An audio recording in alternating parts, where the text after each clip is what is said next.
नमस्कार दोस्तों, आप देख रहे हो हरियाणा क्रांति न्यूज़ और मैं यश bamboo, camera person Deepak Soni के साथ। और दिवाली का दिन है। देश में बहुत बड़ा त्यौहार के रूप में दिवाली को मनाया जाता है। और अभी मैं जहां पे इस वक्त मौजूद हूं, मेरे साथ कुछ किसान साथी बैठे हैं जो पिछली 6 अक्टूबर से लगातार सिरसा में पक्का मोर्चा किसान धरना लगाए हुए हैं। और इनके बहुत से साथी अभी भूख हड़ताल पर भी मेरे ख्याल से बैठे हुए हैं काफ़ी दिनों से। और पूरा देश जहां एक तरफ दिवाली मना रहा है, तो ये किसान यहां पर धरने में बैठे हैं। 24 घंटा ये लोग यहां रहते हैं, घर नहीं जा रहे हैं। पिछली 6 तारीख से लगातार इनका आंदोलन जारी है। इनसे चर्चा करेंगे पूरे इस आंदोलन को लेकर के। सबसे पहले तो आज दिवाली का दिन है और आप लोग यहाँ धरने पे मौजूद हो, क्या कहना चाहोगे? पूरा देश दिवाली मना रहा है जहाँ। हम समझते हैं कि ऐसा दुर्भाग्य तो कभी नहीं था कि जब दिवाली के इस मुबारक अवसर पर देश के अन्नदाता किसान को अपने माता पिता बहन भाई बेटे बेटियों से अलग यहाँ इस ढंग से लंबे अरसे से सड़क के किनारे तप्पड़ बिछाकर लगातार बैठना पड़ रहा हो। और ये अंधी बहरी सरकार बिल्कुल कोई भी बात किसानों की सुनने को तैयार नहीं है, मानने को तैयार नहीं है और अपनी हठ धर्मता का लगातार बौंडा प्रदर्शन कर रही है। हम पहले तो अफसोस से ये कहना चाहेंगे कि कल मैं जो कुछ किसान लोग पंजाब से गए बातचीत के लिए, उनको बुलाया और वहाँ वही बद्दा राग लापते रहे कि ये कानून, तीनों कानून किसानों के भले में हैं, किसानों के भले में हैं।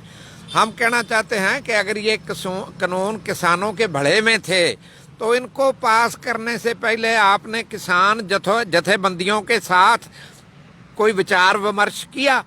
यदि ये कानून किसानों के भले में थे तो इनको पार्लियामेंट में लाने से पहले आपने वहाँ पार्लियामेंट में इसकी उचित बहस हो, इसकी व्यवस्था होने दी। लाए तो सब कुछ आप हौच पौच। और विशेषकर जो पहले अध्यादेश लाए, अध्यादेश कब लाए जाते हैं? जब देश में आपातकाल स्थिति हो। ये कोरोना था भी या नहीं, अब ये भी एक भ्रम है। जुकाम भी था, नजला भी था, बुखार भी था, ये सब कुछ यही था। और अब उस कोरोना के भय में तमाम देश को नरेंद्र मोदी सरकार के सभी फैसले आधी रात के फैसले हुआ करते हैं। और इसी ढंग से ये आधी रात के फैसले में ही किसान विरोधी तीनों काले कानून लाए। इससे पहले मजदूरों का गला घोंटने के लिए जो लेबर लॉज 150 साल की जद्दोजहद के बाद बने थे इस देश में, उन कानूनों को बिल्कुल पतला कर दिया। और अब ये इन तीन कानूनों का प्रचार तो ये कर रहे हैं कि किसानों के वारे न्यारे हो जाएंगे, पर मोटी सी बात यह है कि इन कानूनों में ना तो न्यूनतम समर्थन मूल्य रहेगा। न्यूनतम समर्थन मूल्य से पहले इस देश का किसान मारा फिरता था। और ये जो खाद्य सुरक्षा वो भी खत्म हो जाएगी। खाद्य सुरक्षा का बड़ा कारण न्यूनतम समर्थन मूल्य और सरकारी खरीद। इसमें न्यूनतम समर्थन मूल्य भी जा रहा है और सरकारी खरीद भी जारी है। एफसीआई को तोड़ा जा रहा है। इसी तरह जो अन्न भंडारण, एफसीआई वगैरह, इन सब अदारों को तोड़ा बेचा जा रहा है। तो इससे किसान की भूमि कारपोरेट के हवाले करने के लिए रास्ता साफ किया जा रहा है। मोदी साहब कह रहे हैं कि मैं तो दलाल खत्म कर रहा हूं, किसान को सीधा लाभ होगा। हम कह रहे हैं कि सबसे बड़ा दलाल नरेंद्र मोदी है, जो इस समय कारपोरेटों की दलाली करते हुए हरियाणा, पंजाब व देश की उपजाऊ भूमि जो है, जिस पर लंबे अरसे से देश के कारपोरेट जगत की गिद्ध दृष्टि लगी हुई थी, वो उन किसानों से जमीन छीनने के लिए ये कानून लाए जा रहे हैं। और इस ढंग से इनको जनतंत्र को ताक पर रखकर राज्य के अधिकारों पर डाका डालकर, कृषि राज्यों का अधिकार है, ये केंद्र का अधिकार नहीं था। राज्य के और फेडरल स्ट्रक्चर जो हमारा संघी स्वरूप, दरअसल ये नरेंद्र मोदी नाम का जो व्यक्ति देश की बदकिस्मती से इसके पाले में पड़ गया है, वो एक एक करके सभी मूल्यों का हनन कर देगा। देश के संविधान को बिल्कुल कुंद करके मनुस्मृति लागू करना चाहता है और बिहार में जाकर वहाँ गरजता है ना 370 वापस लूँ। हम तो अभी लॉकडाउन में फंसे ना, मार्च से। कश्मीर वाले 5 अगस्त 2019 से लॉकडाउन में हैं और उतने लोग नहीं हैं जितने वहाँ सैनिक फेंक दिए हैं। तो इस ढंग से कब तक वो राज कर पाएंगे? वहाँ जनतंत्र का गला घोंटा जा रहा है। और फिर अब पंजाब वालों ने कहा कि मालगाड़ियाँ तो चला दो, फसल का सीजन है, शर्त बांध दी कि रेलवे दूसरी आम गाड़ी चलेगी, फिर मालगाड़ी। राज जिद से नहीं चलते हैं, नरेंद्र मोदी जिद से राज चलाना चाहते हैं। तो ये जो किसानों की लड़ाई, जो आज हम काली दिवाली मना रहे हैं, ये जो किसान भूख हड़ताल कर रहे हैं लगातार, दिवाली के दिन सब लोग तरह तरह के मिष्ठान पकवान बाल बच्चों के साथ खा रहे हैं। इन्होंने 24 घंटे कुछ भी जो है अनाज का कोई भोरा मुंह में नहीं डालना है। जो साथी भूख हड़ताल पर हैं आज सुबह बैठे हैं, कल सुबह तक इसी तरह चलेंगे। तो ये नरेंद्र मोदी सरकार के लिए एक चेतावनी है कि ये जो किसान ऐसे बैठा है उसे आप असहाय समझ रहे हैं। ये आपने एक बहुत बड़ी शक्ति को चैलेंज किया है और इसका खमियाजा आपको भुगतना पड़ेगा। हिंदुस्तान का किसान जो लड़ाई आज लड़ रहा है वो महज उसकी भूमि बचाने की लड़ाई नहीं है, वो जनतंत्र बचाने की लड़ाई भी है, वो देश का फेडरल स्ट्रक्चर बचाने की लड़ाई भी है, वो इस देश का संविधान जिसके लिए 200 साल से हमारे महान शहीदों ने कुर्बानियाँ दी, जो हमारी गंगा यमुनी संयुक्त तहजीब थी, जो हमारा मिला जुला सभ्याचार था, जिसमें अशफाक उल्लाह भी था, चंद्रशेखर आजाद भी था, शहीद आजम भगत सिंह भी था, करतार सिंह सराभा भी था।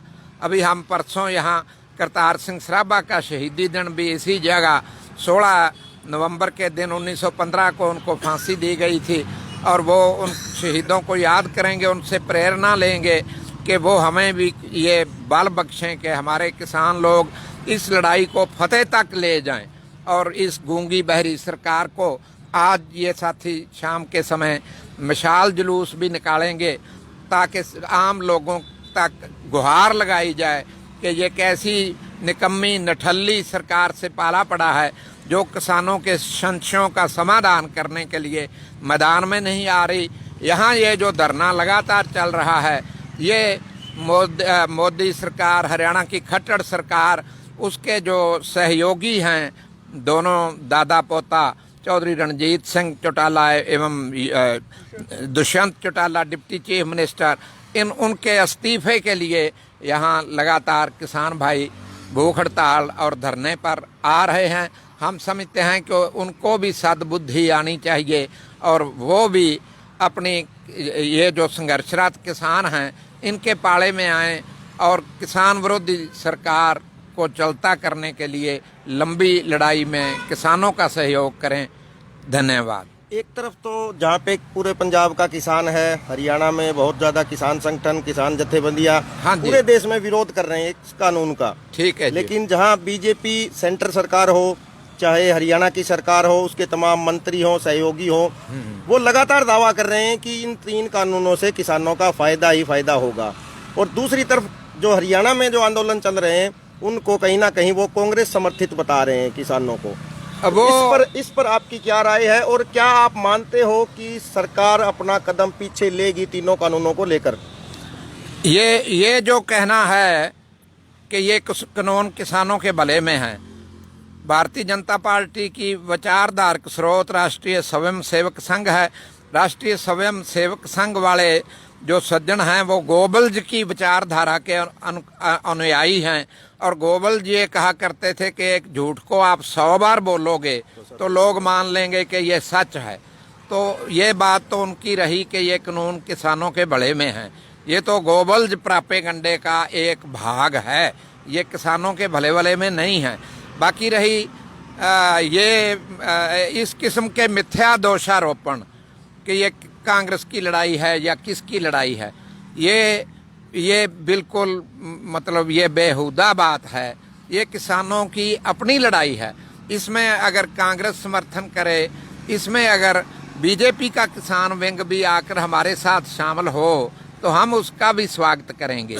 जो भी इस लड़ाई में आएगा उसका किसान, हम तो सब लोग जो यहाँ ये आ रहे हैं कि जो राजनीतिक भेदभाव हैं वो हमारे चुनावों के समय में आड़े आते हैं। इस समय किसान के अस्तित्व का सवाल है, उसकी अस्मिता का सवाल है, उसकी भूमि का सवाल है। इसलिए सभी मतभेदों से ऊपर उठकर, दलगत राजनीति से ऊपर उठकर किसान के लिए ये जो लंबी लड़ाई, ये जो पक्के मोर्चे, इनमें हमें लगातार शिरकत करनी चाहिए। और ये जो उनका बहकावा है कि ये कांग्रेस की लड़ाई है, इससे वो जो दिग्भ्रमित करना चाहते हैं हरियाणा के किसान को, वो सफल नहीं होंगे। अभी बड़ौदा चुनाव हुआ था, हरियाणा में उपचुनाव हुआ है, गठबंधन सरकार 10,000 से ज़्यादा मतों से हारी है। उसके बाद उसके बड़े नेता चौधरी बीरेंद्र सिंह हो, डॉक्टर अजय चौटाला हो, उन्होंने इस बात को माना है कि कहीं ना कहीं हम किसानों को समझाने में नाकाम रहे हैं बिल को लेकर के।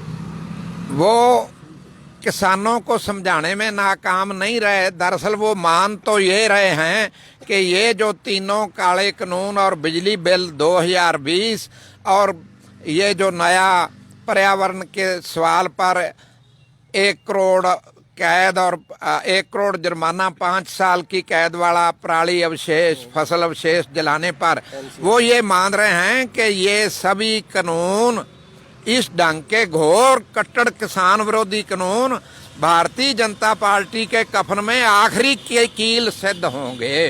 वो दरअसल ये कहना चाहते हैं, पर वो उनकी मजबूरी है, वो कह नहीं पा रहे हैं, अभी उनके तनख्वाहदार हैं। तो आगे सिरसा का ये आंदोलन किस रूप में चलता रहेगा आपका?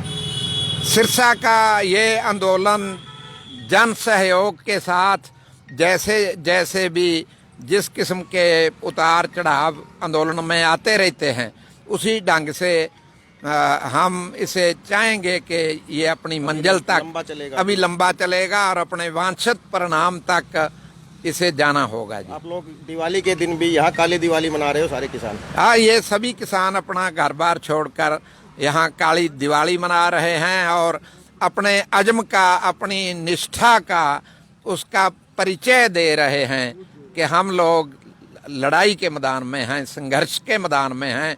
लड़ाई कोई भी छोटी नहीं होती, मैदान कोई भी छोटा नहीं होता, ये उनका मनोबल होता है, ठीक है जी, जो बड़ा होता है। बहुत धन्यवाद, शुक्रिया। तो ये आप सुन रहे थे सिरसा से। इस वक्त मैं किसान धरने पे मौजूद हूँ और ये वो किसान हैं जो भूख हड़ताल पे बैठे हुए हैं। सिरसा पक्का मोर्चा के सीधी लाइव आप लोगों को मैं दिखा रहा हूँ। तमाम साथी जो भी हमारे साथ लाइव जुड़े हैं, इस वीडियो को ज़्यादा से ज़्यादा शेयर करें, क्योंकि दिवाली का दिन है, पूरा देश जश्न में डूबा है।